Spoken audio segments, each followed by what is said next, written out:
হাবিবাল্লাহ, ও আল্লাহর পয়গম্বর, কলবটা ময়লা হয় বুঝলাম, কলবটা পরিষ্কার করার মাধ্যমটা কি আপনি আমাকে শিক্ষা দেন, আপনি আমাদেরকে শিক্ষা দেন।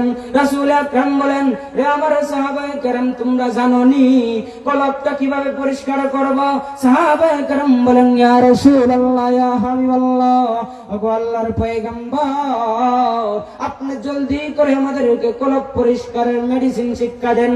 রাসূল আকরাম বলেন, রে আমার সাহাবায়ে কেরাম, তোমাদের কলব পরিষ্কার করার একমাত্র মেডিসিন হইল তোমরা বেশি বেশি করে লা ইলাহা ইল্লাল্লাহ, লা ইলাহা ইল্লাল্লাহ, লা ইলাহা ইল্লাল্লাহ জিকির করতে থাকবা। وخلق الجبال وخلق البحار وخلق السراج وخلق الحياة وخلق الموت ليبلوكم أيكم أحسن عملا وخلق كل شيء ونشهد أن سيدنا وسندنا وحبيبنا وحبيب ربنا وطبيبنا وطبيب قلوبنا ومولانا محمدا عبده ورسوله الذي أرسل إلى الناس كافة بشيرا ونذيرا وداعيا إلى الله بإذنه وسراجا منيرا. أما بعد فأعوذ بالله من الشيطان الرجيم. بسم الله الرحمن الرحيم. إنما المؤمنون الذين إذا ذكر الله وجلت قلوبهم وإذا تليت عليهم آياته زادتهم إيمانا وعلى ربهم يتوكلون. الذين يقيمون الصلاة ومما رزقناهم ينفقون. أولئك هم المؤمنون حقا لهم درجات عند ربهم ومغفرة ورزق كريم. اللهم صل على محمد وعلى آل محمد كما صليت وباركت وعلى آل إبراهيم إنك حميد مجيد. بلغ العلا بكماله كشف الدجى بجماله حسنت جميع خصاله. صلوا عليه وآله لا إله إلا الله. সকলে মোহব্বতের দিল খুলে লা ইলাহা ইল্লাল্লাহ, লা ইলাহা ইল্লাল্লাহ, লা ইলাহা ইল্লাল্লাহ, লা ইলাহা ইল্লাল্লাহ মুহাম্মাদুর রাসূলুল্লাহ। সকলে বলি সাল্লাল্লাহু আলাইহি ওয়াসাল্লাম।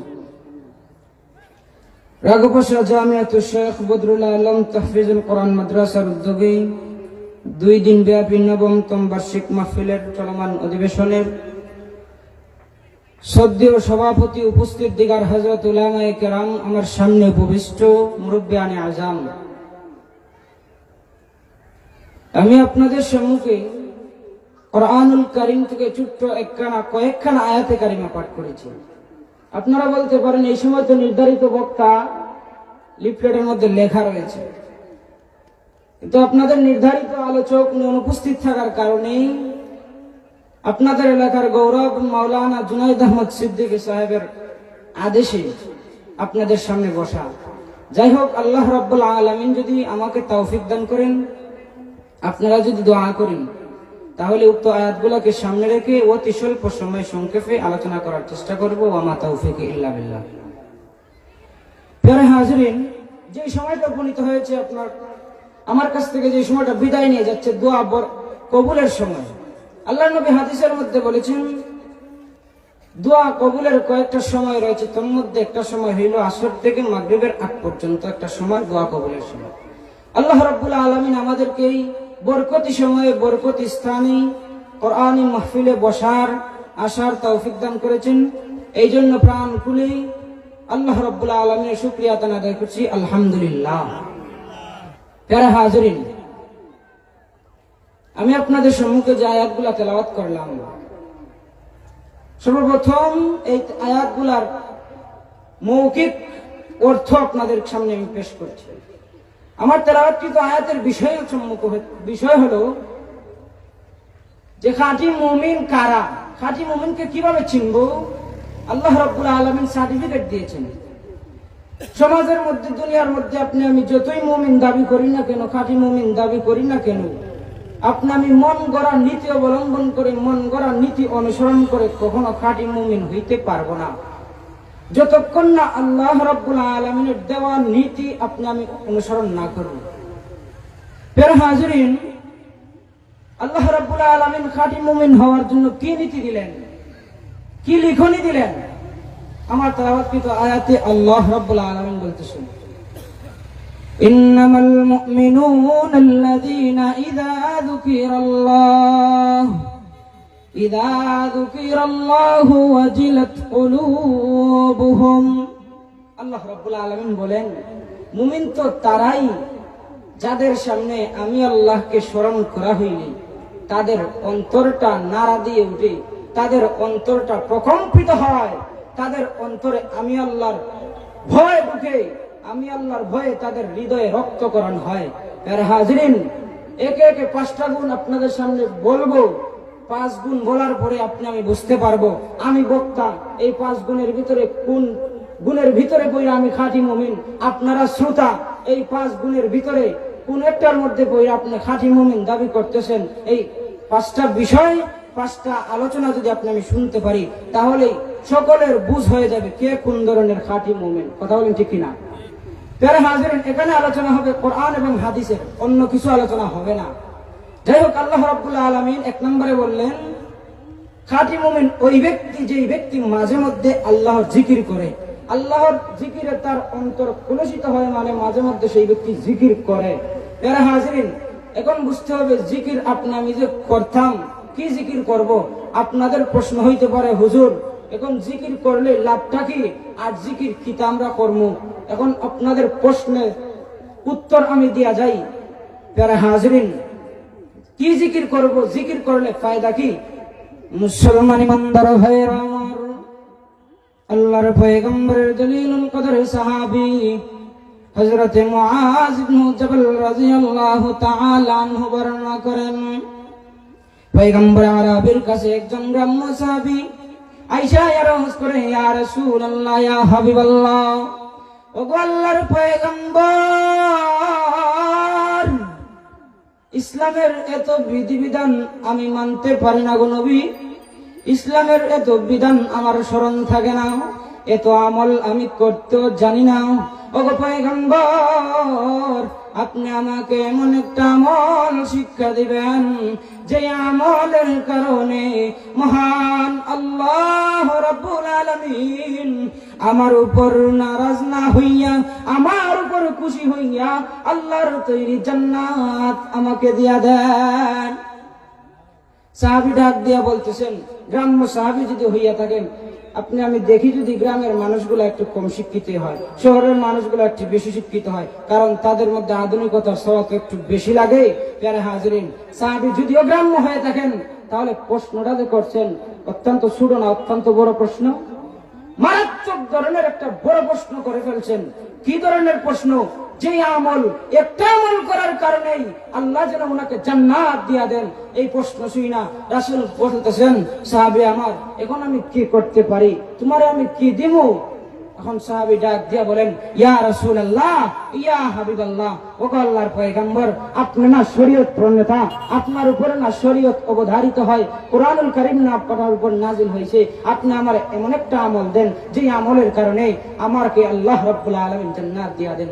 মুসলমান ইমানদার ভাইরা আমার, আল্লাহর পয়গম্বরের সাহাবীর প্রশ্ন শোনার উপরে নবীজি আকরাম সাল্লাল্লাহু আলাইহি ওয়াসাল্লাম বলেন, রে আমার সাহাবী, তুমি শুনে নাও, তুমি গ্রাম্য সাহাবী, তোমার ভিতরে তো ইসলামের বিধিবিধান তুমি স্মরণ রাখতে পারো না, পালনও করতে পারো না, তাহলে ছোট্ট একটা আমল আমি শিক্ষা দিই রে সাহাবী, তুমি শুনে নাও। আমি রাহমাতুল লিল আলামিন তোমাকে শিক্ষা দিলাম, তুমি বেশি বেশি আল্লাহর জিকির দ্বারা তোমার কলবটাকে তরু তাজা করে রাখবা, আল্লাহর জিকির দ্বারা তোমার জবান, তোমার জিহ্বাটাকে সর্বদা তরু তাজা করে রাখবা, আল্লাহর জিকির দ্বারা তুমি সর্বদা তোমার জবানটাকে তাজা করে রাখবা। আল্লাহর নবী কি শিক্ষা দিলেন? ছোট্ট একটা আমল, তুমি সর্বদা, তুমি গ্রাম্য সাহাবী মানুষের বাড়িতে কাজ কাম করো, তুমি খেতে গৃহস্থী করো, তুমি উঠ রাখালি করো, কোনো অসুবিধা নেই, শুধুমাত্র আল্লাহর জিকির সর্ব অবস্থায় যে কোনো সময় আল্লাহর জিকির করা যায়, সুবহানাল্লাহ, আলহামদুলিল্লাহ, লা ইলাহা ইল্লাল্লাহ, আল্লাহু আকবার, বিভিন্ন প্রকারের জিকির আছে, যে কোনো একটা জিকির দ্বারা যদি আপনি আমি সব সময় আল্লাহর জিকির দ্বারা আপনার আমার জবান, আপনার আমার জিহ্বাকে ভিজিয়ে রাখতে পারি, এক আমলের মাধ্যমেই আল্লাহ রাব্বুল আলামিন আমাকে জান্নাত দিয়ে দিবেন। সুপারিশ করবেন কে? রাসূল আকরাম সাল্লাল্লাহু আলাইহি ওয়াসাল্লাম। কারণ কথা তো এটা ওর দুনিয়ার অন্য কোন মানুষ বলে নাই, কথা তো বলছেন যার উপরে আল্লাহ রাব্বুল আলামিন কোরআনুল কারীম নাযিল করছেন, যাকে মায়া করে মহব্বত করে আল্লাহ রাব্বুল আলামিন আপনারকে, আপনার আমার মতো গুনাহগার উম্মতের কান্ডারি নবী হিসেবে প্রেরণ করছেন। এই নবীর ঘোষণা কখনো মিথ্যা হতে পারে না। কথা বলেন ঠিক কিনা? প্যারা হাজিরিন, কি জিকির করব? জিকির করলে ফায়দা কি? শুনতাম, আপনি আমি শুনলাম, বুঝলাম, জিকির করলে আপনার আমার ঠিকানা কোথায় হবে? জান্নাত। প্যারা হাজিরিন, এখন প্রশ্ন হতে পারে কি জিকির করব? সমাজে তো, আমাদের সমাজে অনেক প্রকারের জিকির আছে, ডিজে মার্কারও জিকির আছে, বিভিন্ন প্রকারের, বিভিন্ন বক্তাদের মুখে বিভিন্ন প্রকারের জিকির শোনা যায়। একজন বলছে, দেখছেন না, কয়েকদিন আগে বলছে, মুর্শিদ আমার হুজুরে শাহ কি মহিমা জানে, গলার মালা বানাইয়া ধীরে ধীরে টানে। প্যারা হাজিরিন, এটা কি জিকির হতে পারে? এটা জিকিরের নামে আল্লাহ পাক রব্বুল আলামিনের সাথে মশকারি ছাড়া আর কিছুই নয়। কি জিকির নবী শিক্ষা দিলেন? মুসলমান ইমানদার ভাইরা আমার, একদিন মসজিদে নববীর মধ্যে সাহাবায়ে কেরামদেরকে নিয়ে রাসূল আকরাম মাশওয়ারার মধ্যে বসে গেলেন। সম্মুখের মধ্যে সাহাবীরা বসা, কিছুক্ষণ পরে ডাক দিয়া বলেন, রাসূল আকরাম সাল্লাল্লাহু আলাইহি ওয়াসাল্লাম বলেন, রে আমার সাহাবায়ে কেরাম, তোমরা জানো নি তোমাদের ভিতরের কলবটাও যে ময়লা হয়? সাহাবায়ে কেরাম আশ্চর্য হয়ে গেলেন। ইয়া রাসূলুল্লাহ, ইয়া হাবিবাল্লাহ, ও আল্লাহর পয়গম্বর, ভিতরের কলবটা কিভাবে ময়লা হয় তা তো জানি না। সমাজের মধ্যে কাপড় কিনলে কাপড় পরিষ্কার করতে হয়, কাপড় ময়লা হয় তা তো জানি। সমাজের মধ্যে বিভিন্ন জিনিস ময়লা হয় তা তো জানি। ও পয়গম্বর, আমাদের কলবটা কিভাবে ময়লা হয়? রাসূল আকরাম বলেন, সাহাবী আমার শুনে নাও, যখনই কোনো আমার উম্মত গুনাহ করতে থাকে, গুনাহের যখন সীমা অতিক্রম করে যায়, গুনাহ করার সাথে সাথে তার অন্তরে দাগ পড়তে থাকে, এক পর্যায়ে যখন গুনাহের সীমা অতিক্রম করে একবারে চূড়ান্ত সীমায় পৌঁছে যায়, তার কলবটা একবারে কালো হইয়া যায়। সাহাবায়ে কেরাম বলেন, ইয়া রাসূলুল্লাহ, ইয়া হাবিবাল্লাহ, ও আল্লাহর পয়গম্বর, কলবটা ময়লা হয় বুঝলাম, কলবটা পরিষ্কার করার মাধ্যমটা কি আপনি আমাকে শিক্ষা দেন, আপনি আমাদেরকে শিক্ষা দেন। রাসূল আকরাম বলেন, রে আমার সাহাবায়ে কেরাম, তোমরা জানো নি কলবটা কিভাবে পরিষ্কার করব? সাহাবায়ে কেরাম বলেন, ইয়া রাসূলুল্লাহ, ইয়া হাবিবাল্লাহ, ও আল্লাহর পয়গম্বর, আপনি জলদি করে আমাদেরকে কলব পরিষ্কারের মেডিসিন শিক্ষা দেন। রাসূল আকরাম বলেন, রে আমার সাহাবায়ে কেরাম, তোমাদের কলব পরিষ্কার করার একমাত্র মেডিসিন হইল তোমরা বেশি বেশি করে লা ইলাহা ইল্লাল্লাহ, লা ইলাহা ইল্লাল্লাহ, লা ইলাহা ইল্লাল্লাহ। ইল্লাল্লাহ জিকির করতে থাকবা। যখনই তোমরা লা ইলাহা ইল্লাল্লাহর জিকির বেশি বেশি করবা, এই জিকিরের বরকতে আমার আল্লাহ রব্বুল আলামিন তোমাদের কলবটা পরিষ্কার করে দিবেন। জোরে সুরে বলি সুবহানাল্লাহ। প্যারা হাজিরিন, বুখারী শরীফের একদম শেষ দিকে একখানা হাদিস, জিকির করলে কি পরিমাণ ফায়দা হয়। রাসূল আকরাম সাল্লাল্লাহু আলাইহি ওয়াসাল্লাম বললেন, যখনই কোনো আমার বান্দা দুনিয়ার মধ্যে থাকা অবস্থায় একবারে ছোট্ট একটা তাসবিহ, যেই তাসবিহটা আপনি আমি সকলেই জানি, রাসূল বলেন সাহাবায়ে কেরাম শুনো, রে আমার উম্মতের দল তোমরা শুনে নাও, তোমরা যতই গুনাহ করো না কেন, সমুদ্রের ফেনা পরিমাণও যদি তোমাদের গুনাহ হয়, তোমরা একটা মাত্র তাসবিহ পড়বা। এই তাসবিহ পড়ার সাথে সাথে যদি আমার উম্মতের গুনাহ সমুদ্রের ফেনা পরিমাণও হইয়া থাকে, সমস্ত গুনাহ আমার আল্লাহ মাফ করে দিবেন। সকলে বলেন আল্লাহু আকবার। প্যারা হাজিরিন, কি তাসবিহ! বুখারী শরীফের মধ্যে ইবনে বুখারী রাহমাতুল্লাহি আলাইহি, ইমাম বুখারী রাহমাতুল্লাহি আলাইহি হাদিস কানা হযরতে আবু হুরায়রা রাদিয়াল্লাহু তাআলা আনহু সূত্রে বর্ণনা করেছেন। কি হাদিস? আল্লাহর পয়গম্বরের সাহাবী হযরতে আবু হুরায়রা রাদিয়াল্লাহু তাআলা আনহু বলেন, রাসূল আকরাম সাল্লাল্লাহু আলাইহি ওয়াসাল্লাম বলেন, সুবহানাল্লাহি ওয়া বিহামদিহি। সকলে বলি না জবান খুলে, সুবহানাল্লাহি ওয়া বিহামদিহি, সুবহানাল্লাহি ওয়া বিহামদিহি। রাসূল বলেন, এই মাত্র তাসবিহ যদি আমার কোন উম্মত দৈনন্দিন 100 বার করে পড়তে পারে, আমার আল্লাহ আমার উম্মতের আল্লাহ রাব্বুল আলামিনের বান্দার গুনাহ যদি সমুদ্রের ফেনা পরিমাণ হয়ে থাকে, আমার আল্লাহ এই তাসবিহ 100 বার করে পড়ার বরকতে সমস্ত গুনাহ মাফ করে দিবেন। সকলে বলেন সুবহানাল্লাহ। যেই তাসবিহ অত্যন্ত ছোট, সুবহানাল্লাহি ওয়া বিহামদিহি, দৈনন্দিন মাত্র 100 বার আমার আব্বাজান, আমার ভাইরা, আপনারা, আমি সহ আল্লাহ যেন আপনাকে আমাকে দৈনন্দিন 100 বার করে সুবহানাল্লাহি ওয়া বিহামদিহি এই তাসবিহ গান করার তৌফিক দেন। সকলে বলেন আমিন। খাঁটি ইমানদারের 5 গুণের 1 গুণ জানলাম। 1 নম্বর গুণ কি? 5টা গুণ মুখস্থ করবেন। দেশের মধ্যে ওয়াজ মাহফিলের কোনো অভাব নাই, প্রত্যেক গ্রামে 5 থেকে 6টা 7টা মাহফিল হয়, কিন্তু যদি ভাই আপনি আমি কিছু আমল শিক্ষা না করতে পারি, এই রকম 500,000 মাহফিল জীবনে শুনতে পারি, 1 বিন্দু পরিমাণ লাভ হবে না। প্যারা হাজিরিন, মুমিনের 5 গুণের 1 গুণ হইল বেশি বেশি আল্লাহর জিকির করা। আল্লাহর জিকির যদি তার সামনে করা হয়, কলবটা কুলসিত হয়, কলবে দাক্ষা লাগে। প্যারা হাজিরিন, 2 নম্বরে আল্লাহ রাব্বুল আলামিন কি বলেন কোরআনুল কারীম থেকে আপনি আমি শুনি। আল্লাহ রাব্বুল আলামিন বলেন, ইন্নামাল মুমিনুনা আল্লাযীনা ইযা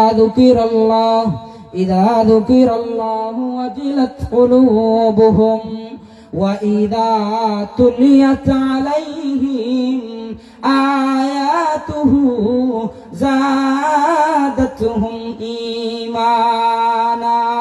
মুসলমান ইমানদার ভাইরা আমার, আমার আল্লাহ রাব্বুল আলামিন সার্টিফিকেট দিচ্ছেন, মুমিন তো ওই ব্যক্তি যেই ব্যক্তির সামনে আমি আল্লাহ রাব্বুল আলামিনের কালাম থেকে কোন আয়াতে কারিমা পাঠ করা হইলে ওই ব্যক্তির ঈমানটা যদি তাজা হইতে থাকে বাড়তে থাকে, কোরআন তেলাওয়াতের খাতিরে যদি ওই ব্যক্তির স্বাদ পায়, ঈমানের মধ্যে যদি স্বাদ লাগে, তাহলে ওই ব্যক্তি প্রকৃতপক্ষে মুমিন। 1 নাম্বার বেশি বেশি জিকির। 2 নাম্বার কোরআনুল কারীম তেলাওয়াত। কোরআনুল কারীম যদি আপনার আমার সামনে করা হয়, আপনার আমার কলবের ঈমানটা যদি বাড়তে থাকে, প্রকম্পিত হয়, আপনার আমার ঈমান যদি তাজা হয়, ঈমানে যদি আল্লাহর কোরআন দ্বারা আপনি আমি স্বাদ পাই, তাহলে বুঝতে হবে আপনি প্রকৃতপক্ষে মুমিন।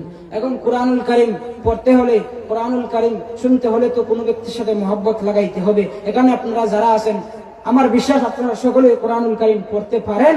যদি না পড়তে পারেন, প্রায় হাজিরিন, যদি কোরআনুল কারীম পড়তেই না জানেন, যারা পড়তে জানে, মাদ্রাসার আলিম উলামায়ে কেরাম, তলবে ইলমগণ, তাদের সাথে আপনি আমি মহব্বত রাখা দরকার। তাদের সামনে গিয়া বলবো, ছোট মানুষ হইলে নাতি, কারো বয়সে নাতি হবে, কারো ছেলের সমান পুত্রের সমান হবে, তাদেরকে আপনি আমি যেমনি হোক খুশি করে তাদেরকে যদি আপনি আমি বলি, আব্বাজান আপনি আমাকে একটা আয়াত শুনান, একটা কোরআনুল কারীম থেকে ছোট্ট একটা সূরা আপনি আমি আপনাকে তুমি শোনাও, যদি ওই ব্যক্তি শোনায় আর আপনি আমি যদি মজা পাই, তাহলেই আল্লাহ রাব্বুল আলামিনের 5 গুণের 2 গুণের ভিতরে আপনি আমি ঢুকতে পারবো। যদি ভাই কোরআনুল কারীম আপনি পড়তেই জানি না, কোরআনুল কারীম দ্বারা 7টা কি আসবে আপনার আমার অন্তরে? তাহলে বুঝতে হবে 1 নম্বর গুণ মুমিনের বেশি বেশি আল্লাহর জিকির করা, 2 নম্বর গুণ কোরআনুল কারীম শোনার পরে তার অন্তরে মজা পাওয়া, মানে কোরআনুল কারীম বেশি বেশি তেলাওয়াত করা। 3 নম্বরে আল্লাহ রাব্বুল আলামিন কোরআনুল কারীমের মধ্যে বলেন, ইন্নামাল মুমিনুনা আল্লাযীনা إذا ذكر الله وجلت قلوبهم وإذا تليت عليهم آياته زادتهم إيمانا وعلى ربهم يتوكلون। প্যারা হাজিরিন, মুমিনের 3 গুণের হইল 3 নম্বর গুণ হইল আল্লাহর উপর কোন বান্দা কোন উম্মত সব সময় আল্লাহর উপর ভরসা রাখবে। ভরসা রাখার মালিক একমাত্র কে? জোরে সুরে বলুন, কে? আল্লাহ। আল্লাহ নামটা একটু জোরে সুরে নেন না ভাই, আল্লাহ। সব সময় আপনি আমি ভরসা রাখতে হবে। আপনি আমি এখানে যে বসা আছি, কার ভরসায় বসা আছি? আল্লাহর ভরসায়। আমি যে মাইকের মধ্যে কথা বলতেছি আপনাদের সামনে, এটাও আল্লাহর চাহনিতে। আল্লাহ যদি না চাইতেন আপনার সামনে, আপনাদের সামনে আজকে আমি কথা বলতে পারতাম না। প্যারা হাজিরিন, 3 নম্বর গুণ বুঝা গেল মুমিনের সব সময় বান্দা উম্মত সব সময় আল্লাহর উপর ভরসা রাখবে। যে কোনো কাজ হোক, আপনা থেকে আপনার কাজ হোক, সব সময় আল্লাহর উপর ভরসা রাখতে হবে। আপনি আমি এখান থেকে মিরপুর বাজারে যাইতেছি, ভরসা রাখতে হবে আল্লাহ তোমার উপর তাওয়াক্কুল করে ছুটলাম মিরপুর বাজারে। তুমি যদি আমার এই চলাফেরাকে পছন্দ করো আর যদি ডাক দিয়া দেও, তোমার উপর ভরসা করে ছুটলাম, তুমি জান্নাত কানা আমারে দিয়া দিও। প্যারা হাজিরিন, ছোট্ট থেকে ছোট্ট জিনিস হোক, সব সময় আল্লাহ রাব্বুল আলামিনের উপর ভরসা রাখতে হবে। এখন সমাজে দেখা যায় আল্লাহর উপর ভরসা রাখবো দূরের কথা, মাজারে গিয়ে বাবার উপরে ভরসা রাখে। ঠিক কথা বলেন, ঠিক কিনা? সমাজের মধ্যে আম্মাজানের অবস্থা দেখবেন, কোন স্ত্রীর যদি যৌবন অবস্থা কোন স্বামী মারা যায়, স্ত্রীর অবস্থাটা দেখবেন খান দেওয়ার হয়, আল্লাহ আমরা আল্লাহ আল্লাহ, শুধু আমরা করে টাইম দিয়ে দেখলা, আর কোন সমাজের কোন মানুষই দেখলা না। আমি জোয়ান মানুষ, আমার ফুলাফুলি এখনো ছোট ছোট, আল্লাহ তাদেরকে কেমনি আমি মানুষ করবো। কথাটা কি বলছে শুনেন, শুধুমাত্র আল্লাহ নাকি তার ঘরের মানুষটাকেই দেখছেন? তারা হাজিরিন, এই সমস্ত কথা দ্বারা কোন দিকে ঈমান চলে যায় আপনি আমি বলতেও জানি না। এই জন্য আল্লাহ রাব্বুল আলামিনের উপরে আপনি আমি সবসময় পাক্কা আস্থা বিশ্বাস রাখতে হবে। যদি আপনার আমার বিশ্বাস আল্লাহর প্রতি নড়বড়ে হইয়া যায়, তাহলে ভাই আপনি আমি কখনো জান্নাতের আশা করা যায় না। জান্নাতের আশা করবো তো দূরের কথা, আপনি আমি মুমিন থাকলেই তো ভাই জান্নাতের আশা করবো। যারা হাজিরিন, সময় অত্যন্ত সংক্ষেপ, খুব সংক্ষেপে আলোচনা করতেছি। মুমিনের 5 গুণের 3টা গুণ চলে গেল ভাই, একটু মুখস্থ করবেন যাতে ওয়াজ থেকে চলে যাওয়ার পরেও আপনি আমি স্মরণ রাখতে পারি। 1 নম্বর গুণ আল্লাহর বেশি বেশি জিকির করা, 2 নম্বর গুণ তেলাওয়াত কোরআনুল কারীম বেশি বেশি তেলাওয়াত করা, 3 নম্বর গুণ হইল আল্লাহর উপর বেশি বেশি আস্থা রাখা। 4 নম্বর গুণ কি? আল্লাহ রাব্বুল আলামিন সূরা আনফালের 2 থেকে 3 নম্বর আয়াতের ভিতরে বলতেছেন, আল্লাহ রাব্বুল আলামিন বলেন, ইন্নামাল মুমিনুনা আল্লাযীনা ইযা যুকিরাল্লাহু ওয়াজিলাত কুলুবুহুম ওয়া ইযা তুলিয়াত আলাইহিম আয়াতুহু যাদাতুহুম ঈমানা ওয়া আলা রাব্বিহিম ইয়াতাওয়াক্কালুন আল্লাযীনা ইউকিমুনাস সালাতা ওয়া মিম্মা রাযাকনাহুম ইউনফিকুন। আল্লাযীনা ইউকিমুনাস সালাহ, মুমিনের 5 গুণের 4 নম্বর গুণ হইল মুমিন ব্যক্তি সবসময় নামাজ কায়েম করবে, নামাজ প্রতিষ্ঠা করবে। এখন দেখা যায় আপনি আমি মাহফিল করাই ঠিকই, মাহফিলের মধ্যে ওয়াজও শুনি বসে বসে, কিন্তু ভাই যেই সময় দেখা যায় আজানের টাইম হয়ে যায়, মেলার দিকে চলে যাই, দোকানপাটে গিয়ে আড্ডা দেই, নামাজ নাই। যদি জিজ্ঞাসা করেন, ভাইয়া আপনি না ওয়াজের মাহফিলে বসেছিলেন, এখন আপনি নামাজের টাইমে দোকানে কেন চলে আসলেন? একটা হাসি দিয়া, বেকুবের মতো একটা হাসি দিয়া বলে, হ্যাঁ আমার তো পেট বালানা, শরীরটা বালানা।